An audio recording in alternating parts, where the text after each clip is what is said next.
Well, we have the Flyer 60, and we spent all the time building in my workshop, and we're now finally at the flying field.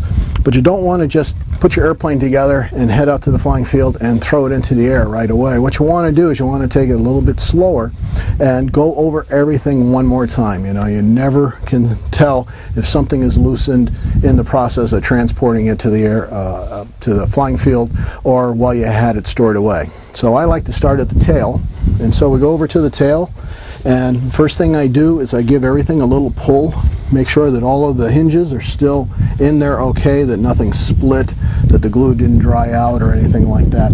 Same thing with the elevator, give it a little tug. I want to check the tail wheel, make sure that the tail wheel lock collar is on there so the wheel doesn't fall off.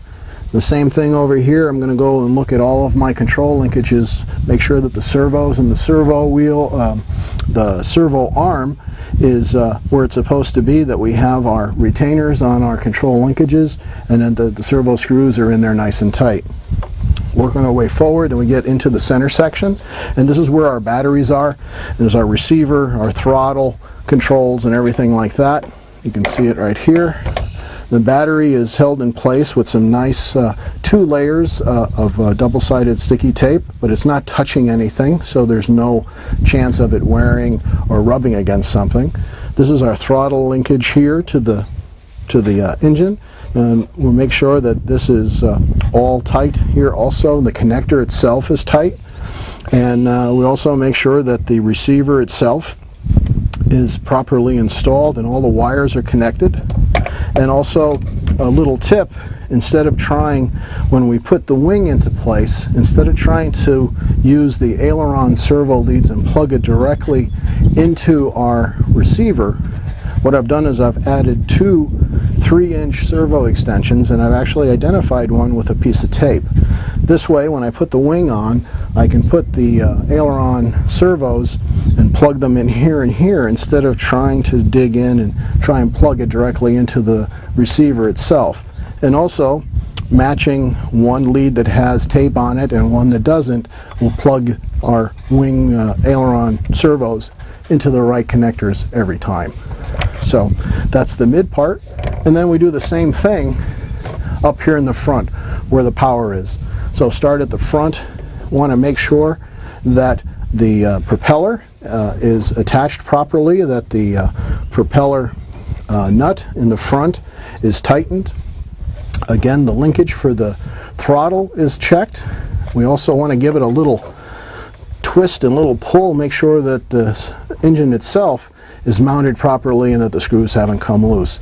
And finally, we want to make sure that our fuel lines and our vent line aren't touching the engine, and also that they aren't kinked. So that's it. We're going to put the airplane together, and we'll start the engine and we'll give it a first flight. This is how we're going to put the wing on. We turn the wing over and lay it down here.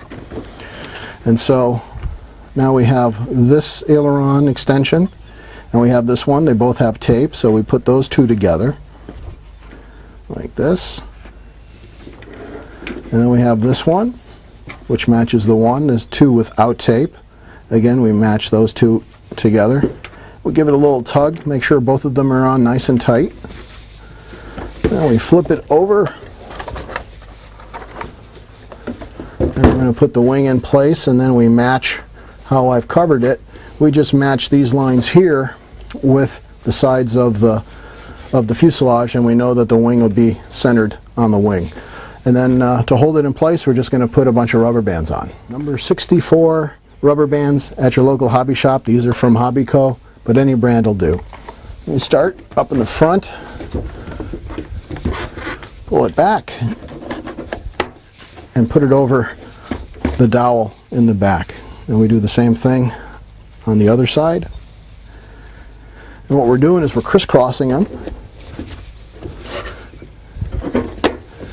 And so that's it, but that's not really enough. We're going to do that 2 or 3 times. And so we'll probably have anywhere between 16 and 20 sets of rubber bands on there. Rubber bands are going to give your airplane and the wing a little bit of give, and that's going to minimize any damage.